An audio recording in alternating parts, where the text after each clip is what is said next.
زه خو بیمار یم، ما دا 3 میاشتې وشو جمعې منزل هم نه یم وتی او تاسو به زه جنازو کې ممانی نه، زه لږ بیمار یم، دا ملا مې درد کوي. ما بس صرف یو څو خبرې تاسو سره عرض کوم، نو ډېره ناستم ماله نه ده، ښه ناستم نشم کولی. نو دا 3-4 میاشتې جمعې منزله یو جمعه ووتم، بیا را باندې تکلیف زیات شو، ډاکټر وی نه به ګاډي سفر هم را باندې ډاکټر بند کړی، پیاده ګرځېدل هم را باندې بند دي. نو څو میاشتې لږ پرهیز رانه بدپرهیزي وشوه، نو هغې کې بیا زیات شي. نو صرف یو څو خبرې درته عرض کوم وروڼو. زما وروڼو خلک نن خوشحالېږي په دنیا سره زمونږ داسې تعلق او جوړ پیدا شوی دی چې که دنیا راشي مونږ پې خوشحالېږو، که دنیا لاړه شي پې خفه کېږو. یقینا هم داسې ده، خو اصل ګټه په آخرت کې ده، اصل ګټه د الله او د رسول په احکاماتو کې ده، اصل ګټه په دین کې ده. که ډېر مال دې مو ګټو ته مړ شو، د نه پاتې شو، نو ستا پې څه بچي به دې پې مزې کوي، وارثان به دې پې مزې کوي، تاله څه شو؟ یو لاس 2 لاس اب خالی به ځې او په یو کفن کې به ځې، زیاتي ځان سره څه نه شې وړی، نه موټر وړی شي، نه بنګله وړی شي، نه د دنیا مال او دولت وړی شي، نه دا وارثان ځان سره وړی شي، یوازې به ځې. د دې مردان ما اورېدلې داسې دي چې مشر یو نواب چې دا نیم مردان د هغو نیم وي چې کله مړ کېده نو وصیت یې وکړ چې کله زما جنازه اوچتوی نو زما په دې مردان چې زما کم بازار دی په دې به زما جنازه وړی، او زما لاسونه به د کفن نه وباسئ او یو اعلان به کوئ. نو چې کله مړ شو نو کټ کې واچو، نو ما خو تاسو ته ووایي چې نیم مردان یو، دا بازارونه یې ټولو، نو کټ کې واچو، لاسونه یې وله ښکاره کړل، داسې کفن نه راویستل. نو لوډ سپیکر باندې به اعلان کېده چې ای خدای مو بخښه، دا د مردان نواب دی قبر له روان دی، خدای مو بخښه دا نیم مردان د ده دی، دا چې جنازه کم بازار کې روانه وه دا هم د ده ده، ګوره لاسونو کې څه شته، خالی لاس روان دی. دقسې چې مونږ قبر له ځو خالی لاس به هېڅ به نه وړو. که د چا بینک کې پیسې دي، بینک کې به کیشیر سره او منیجر سره پاتې شي، بچي به دې پې مزې کوي. که جایداد دې پاتې شو، که بنګله د پاتې شوه، که موټر دې پاتې شو، که کارخانه د پاتې شو، که دوستان دې پاتې شو، څه به ځان سره وړئ؟ کم چې حضور پاک فرمایي مړي پسې وي 3 څیزونه دي مقبرې ته، 2 تې واپس راشي، یو ورسره پاتې شي. یو ورسره خپل رشته داران ځي، زوی ځي، پلار ځي، تره ځي، هتې واپس راشي. بل ورسره خپل مال ځي، غلام، نوکر، کټ پوزې، هتې واپس راشي. 3 ورسره عمل ځي، هتې واپس نه راغی، د هغه ورسره قبر ته دننه ځي. نو زما وروڼو اعمال ښه کول پکار دي. پخوا خو بلا داسې م وه چې 100 کاله به عمر و د چا و، 80 به عمر و، 6 کاله به و، عمرونه ډېر و. اوس خو د 40 او 30 نه وړېدل نشته، کم خلک د 80 نه وراوړي، داسې مرګونه دي. په لاره به روان یې لکه د اعلان د څو شو، دا پلان کې مړ دی، لکه خو پرون ما سره ټیک روان و، بس ناګهاني پرېوت مړ شو. اخرت لا توجه ورکې. مونږ دا خورکې چې وفات شو نو مونږ پې ډېر دردمن وو، نو کشره خور وه نو ما خو پې ډېر درد دي، رایات شي خفه شه. خو چې دې ته وګورم چې دا نن په قبر کې پرته ده او کرلې شوي بوټی یې میوه کوي، نو په دې خوشحاله شم. دلته به هغې دا درس د قرآن کو که نه، او دا مدرسه روانه وه الحمدلله. نو دا نن 40 جینکې چې په ناظره فارغ شوې، 6 جینکو علم وکړه، قسم مې دې د په ذات ته خدای چې د دې نه لویه ګټه بله نشته قسم مې درته وخوړ بچو ته یوازې دنیا نه دین ورته وښایه مونږ بچي صرف په دنیا پسې سم کړي دي چې بس پیسه ډېره وګټي دین هم ورته ونه ښو بچو ته دین وښایه شریعت وښایه قبر کې او په آخرت کې به دا تپوس نه کېږي چې څونه کارخانې دې جوړې کړې وې دا به کېږي چې په څه دې جوړې کړي دي او څه کې دې لګولې دي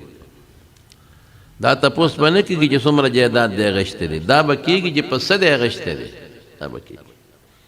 او دا تپوس به کېږي چې پیغمبر مبارک د کم دین دپاره راغی او محنت یې وکړه او خواري وکړه غاښ مبارک یې پکې مات شو او هجرت یې وکړه تا هغه دین له څه کړي دا تپوس به کېږي مهرباني وکړئ رونو خپل بچو باندې علم وکړئ خپلو بچو باندې قرآن زده کړئ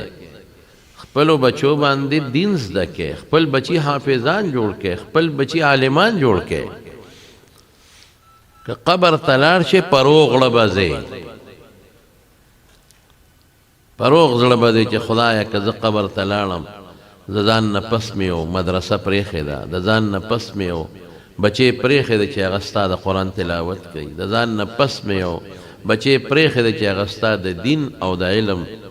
محنت او کوشش کوي د ځان نه پس مې یو بچې پرېښې دی چې هغه ستا په لار کې لګیا دی او د دین خدمت کوي مطمئن به ځي د دنیا نه خپل بچي علم وکړي په ډوډۍ مه یارېږي ډوډۍ خو د خدای په لاس کې ده ډوډۍ خو چې الله چاله څه مقرر کړې ده هغه به دا خو زمونږ ایمان دی رزق خو خدای سپي له م ورکوي خنزیر له م ورکوي کافر له م ورکوي مسلمان له م ورکوي روزي خو خدای ذمه دار دی اشتراک خو زمونږ په ذمه داري نه ده وما من دابة في الأرض إلا على الله رزقها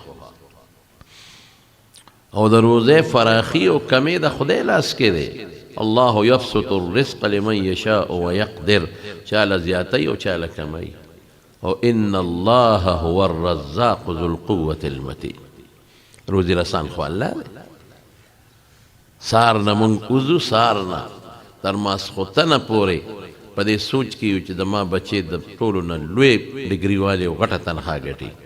او ډېرې پیسې پیدا کړي دا د بچیم سوچ دی دا د ښځې سوچ دی دا د پلار هم سوچ دی دا د رور هم سوچ دی دا سوچ نشته چې د بچي منځ کو کوې نه کوو دا سوچ نشته چې د ما دا لور په پرده کې ده او که بې پردې ده دا سوچ نشته چې زه مړ شم دا بچې خو ما په دنیا وویله ماله څه ماله څه فایده ده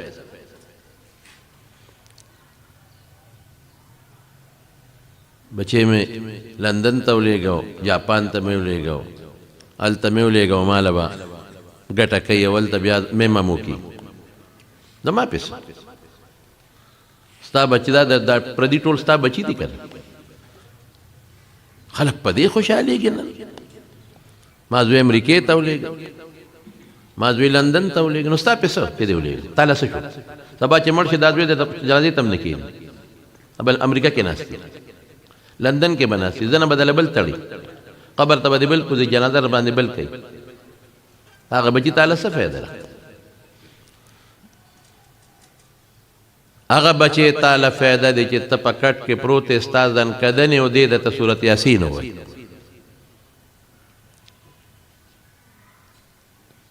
هغه بچې ستا دپاره فایده دی چې ستا کولم بی هغه بچې ستا دپاره فایده دی چې ستا کټ له اوږه ورکړي او مقبرې ته یې یوسي هغه بچې تا له فایده دی چې تا قبر ته ورښکته کړي هغه بچې تا له فایده دی چې د مرګ نه پس کښېني بابا خو ډېر ښه سړی او خیرات او صدقه درپسې او چې ستا بچي په امریکا کې او په لندن کې او په جاپان کې او جرمني کې وي او ته دلته مړ شي او پردي دي خښ کې په شلاق دې دغه بچی ولګي نو پردی ښه دی که پردي د جنازه وکړه خو جنازه مو نه کړه بس په دې سوچ کې موږ پراته یو چې بچي کامیاب کا کامیابي څه ته وایي دا کامیابي نه ده خو ناکامي ده د بچي چې هلته لګیا دی په زوی دی په ګرجو پسې منډې وایي او بربنډو ښځو پسې منډې وایي او په شرابونه څکي او په ګناهونو یې نظر لګي سترګې لګي دا کامیابي ده قسم په خدای چې دا ناکامي ده دا کامیابی نه بچیم بربند کړل جنکې هم بربند کړي نن سبا زنانه په څومره فتنو کې پرتی دي دا زمونږ دا کلي خو ګزاره کوي تاسو ورشئ اسلام آباد ته لاړ شئ لاهور ته لاړ شئ کراچۍ ته لاړ شئ چې تاسو ته پته ولګي چې ښځې په کم حال کې پرتی دي نن سبا بربنډې ټولې بربنډې لوپټه د جینۍ خو بربنډه شوه که کټ آستین والا کمیس تی لستوڼې ایسته خو بربنډه شوه څه شی شو ساخې ښکاري خو بربنډه شوه که پنسي اوچتې ګیټې ښکاري بربنډه شوه که قسم د الله په ذات بخاری شریف میں مخکې پرته ده چې رسول الله مبارک دې ښځو باندې لعنت ویلی دی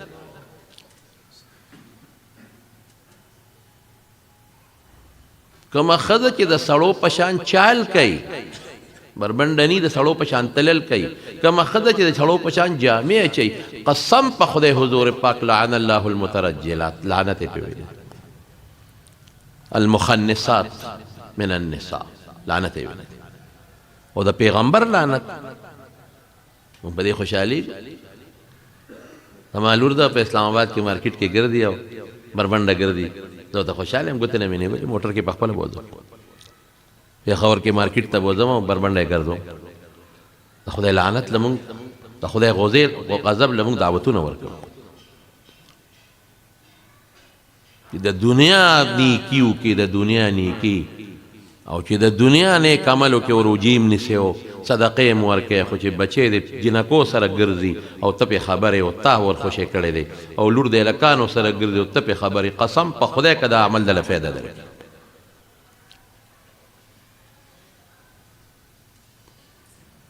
څومره بربنډې ګرځي ښځې لوپټې نشته سړو سره یو ځای ناست دی هلکانو سره یو ځای نخرې مارکیټونو کې یو ځای ګرځېدل په پارکونو کې هلکانو سره دوستانه بوای فرینډ او ګرل فرینډ دا اسلام دی شریعت دی دا دین دی خدای دپاره زما وروڼو زړه مې خفه شي په دین مې مړه خفه کېږي په تاسو او په ځانم خپلې لوڼې نکاحانې کې بناتو مدرسو کې داخله کې قرآن پې زده کې دین پې زده کې مه خوشحالېږئ په دې نیازبینه یې مه جوړوه مارکیټونو ته مه وباسه ما نه یو سړي تپوس وکړو ډېره پخوانۍ خبره ده چې د جینکو دا مدرسې خلک جوړې د دې څه فایده ده مې دا خو ډېرې اوږدې خبرې دین به زده کړي عقیده به زده کړي قرآن به زده کړي علم به زده کړي شریعت به زده کړي احکامات به وپېژني ګناهونه به وپېژني ځان به ترې وساتي پرده به وپېژني حیا به وپېژني او مې درته د ټولو لنډ جواب درکړو مې د جینکو د مدرسې غټه فایده دا ده چې زمونږ په لوڼو کې په خویندو کې د بیبي عایشې او د بیبي فاطمې نقش راشي یو جلک راشي دا مقصد دی نو دا خپل بچي هلکان او خپل جینکې دیني مدرسو ته وباسئ علم پې وکړي حیا کې به پاتې شي بورقه کې به پاتې شي دین به زده کړي شریعت به زده کړي د حضرت فاطمې او د حضرت عایشې صدیقې او فاطمې رضی الله تعالی عنها حقیقي وارثانې به ترې جوړې شي الله به دنه خوشحاله چې قبر تلاش زړه به د جمدې وي جمدې او چې بربند نه پاتې شي نو توبه وباسه ګورې کلکم راع وکلکم مسؤول عن رعیته تا نه به خدای دې تپوس کوي ښه تربیت وکړئ وروڼو د بچو د لوڼو دا نن څومره د خوشحالۍ خبره ده قسم دې که د دې نه غټه خوشحالي بلئ ما خو تاسو ته ویل وړی خو د خدای په لاس کې دی یا لږ او یا ډېر رزق خو الله سره دی عزت خدای سره ژوند خدای سره نو دا د خدای پاک فضل او کرم دی حاجي صاحب سراب احمد د پخوانه د علماو سره د نیکانو خلکو سره دعوت و تبلیغ سره او د دینی حلقو سره د مدرسو سره د پخوانه دی مینه ساتي د هغې پې خدای دا فضل کړی دی چې په کور کې دننه وله خدای پاک دا پردي بچي وله خدای خپل بچي کړل دا خدای احسان دی نو څومره له خوشحالۍ خبره ده چې د په کور کې 10 ماشومان فارغېږي، عالمان جوړېږي او څه ناظر اخوانان جوړېږي. د دپاره هم دا د خوشحالۍ خبره ده او زمونږ دا خورکۍ مرحومې دپاره هم د خوشحالۍ خبره. د هغې د زړه ارمان و غریبه لاړه د لږ عمر خاونده وه، خو یو ښه صدقې جاریه ترې وروسته پاتې شوه. ما ورته ورته وویل زه ناجوړه یم، بیمار یم، خبرې مې راله ډېرې نه دي ښې، ناسته هم ډېره نه شم کولی، بس صرف د دې باب مختصره ترجمه کوم، هغه تحقیق نه شم کولی. باب قول الله عز وجل وندع الموازین القسط لیوم القیامه. امام بخاری صاحب رحمت الله علیه دا آیت راوړو، دې کې د دا مطلب دی چې الله پاک فرمایي چې موږ د قیامت پر ورځ د انصاف تلي کېږو او په هغې به د انسان د عمل که نیک دی او که بد دی هغه تللی کېږي،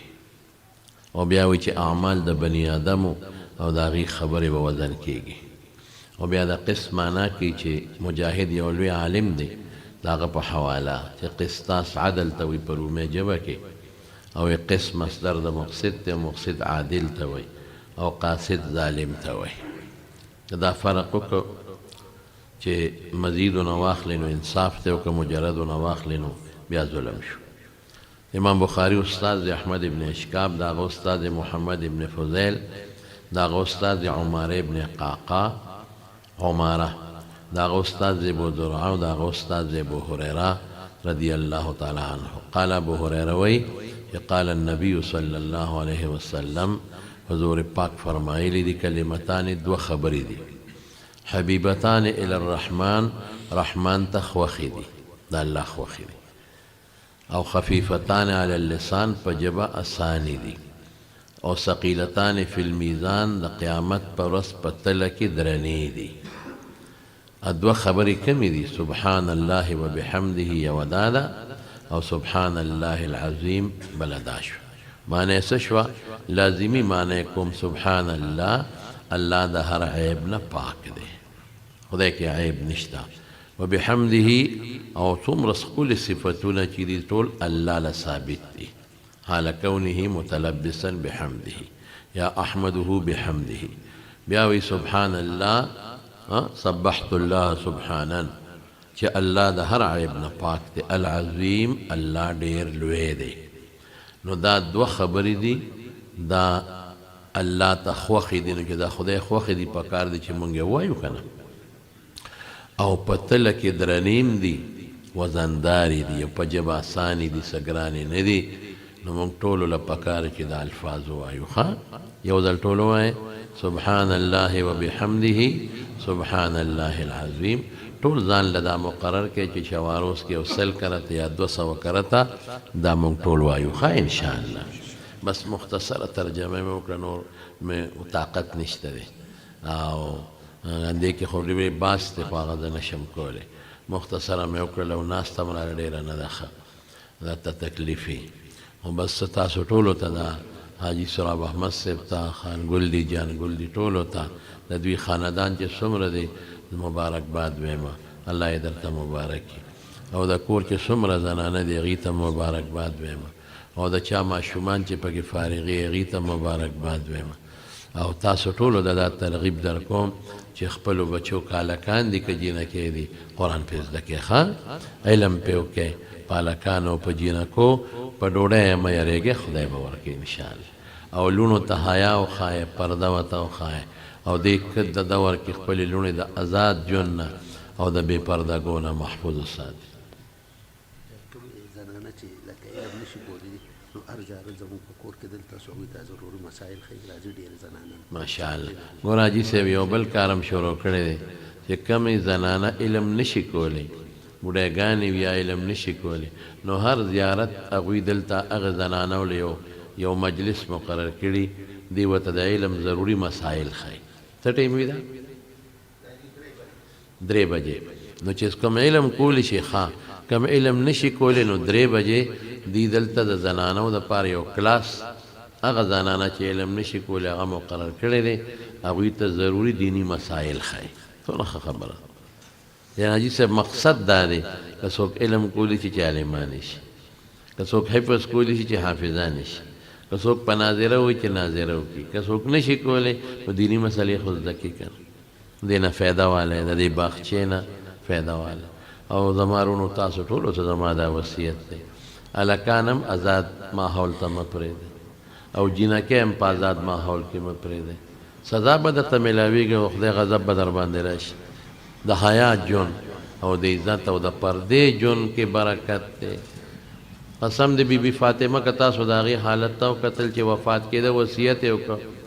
پخوا به دا زنانه دا ډولۍ به نه وي، دا چې د کټ ته پاسه دا ډولۍ مونږ ږدو د زنانو،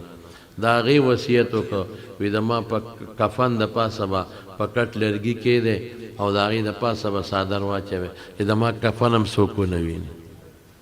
داسې حیا وه پکې. او قرآن شریف کې د پردې څومره ذکر دی، بې پردګي څومره لویه ګناه ده. نو دعا وکړئ چې خدای پاک د حاجي صاحب دې مدرسې له ترقي ورکړي. خدای دا سلسله ولا قبوله کړي الله، خدای دا ولا قبوله کړي. کمې ماشومان چې عالمان شوي، خدایا ته د علم خدمت نصیب کړي، خدای ته د پردې او د حیا ژوند نصیب کړي. الله د مستقبل ژوند د خوشحالو او د برکتونو کې، او خدای خپل مور او پلار پې خوشحاله کړي. حاجي صاحب ته دعا وکړئ چې دا مدرسه ولا خدای قبوله کړي، خدای ته یې ولا قبوله کړي. ته یې د ده دپاره او زموږ د هغه مړې خور دپاره د آخرت د ګټې ذریعه وګرځئ. خدای هغې دپاره او دې دپاره خدای د آخرت د صدقه جاریه وګرځئ. او هغې ته هم دعا کوئ چې خدای وبخي، خدای دې مغفرت نصیب کړي. او خدای پاک دې په دغه بچو د مرګ نه پس باندې د هغې روح خوشحاله کړي. او ټول بچي د حاجي صاحب نوسان وسي او دا ټول بچي الله دې خوشحاله کړي. او خدای دې په علم او د دنیا د دواړو برکات نصیب کړي. کومه صدقه خیرات یې کړې دی خدای دې وله قبول کړي. کم چې زموږ ستاسو مشران وفات شوي دي الله ته مغفرت نصیب کړي. او چې کم جمدي دي خدای روغ صحت یې نصیب کړي. خدای ته زموږ بچي دینداره کې، صالحانې کې، صحتمند یې لوی کې. الله د فتنو د دواړو جهانو نه په امن و امان کې وساتي، د دواړو جهانو خیر هم نصیب کړي، د دواړو جهانو د شرونو نه مو ساتي. خدای زموږ د دې ملک حفاظت وکړي، د دین حفاظت وکړي. خدای چې څوک د دین خدمت په کم ګون کې کوي، په کم ځای کې کوي، خدای ته ورسره مدد وکړي. خدای ته زموږ د عمل د قرآن او د سنت په رڼا باندې آباد کړي. یا الله د حاجي صاحب په کور کې دا دین جاري وساتي، مدرسه جاري وساتي. کمې ماشومان چې ناظره خوانانې شوي خدای عالمان یې کړي، چې کمې عالمان شي خدای د علم برکات یې نصیب کړي، د دین برکات یې نصیب کړي. خدای د مالی مشکلاتو نه دوی او مونږ ټول په امن کې وساتي. چې څوک پریشان حال دي خدای پریشانۍ په خوشحالو باندې بدل کړي. چاته څه مشکلات دي مشکلات په خوشحالو بدل کړي. د چا بچی نه خدایا بچی ولا ورکړي، د چا نارینه اولاد نه الله نارینه اولاد ولا ورکړي. د کور کې د چا مریضان دي خدای روغ صحتونه ولا ورکړي. خدای ته زموږ د دنیا او د آخر ګټې نصیب کړي. الله ګناهونه معاف کړي. خدای زموږ او د بچو دین ته الکانو جنکو دین ته توجه پیدا کړي. خدای موږ دینداره کړي، موږ صالحان کړي، موږ گزارم کړي، د نفلونو توفیق راکړي. خدای د هر قسمه غمونو فتنو آفتونو په امن و امان کې وساتي. او د دې مدرسې چې څومره استادان دي، الکان دي، سړي دي که ښځې دي، خدای په علومو کې برکات واچي او دنیا او دین کې برکات واچي. وصلی الله تعالی علی خیر خلقه محمد وآله وصحبه اجمعین برحمتک یا ارحم الراحمین.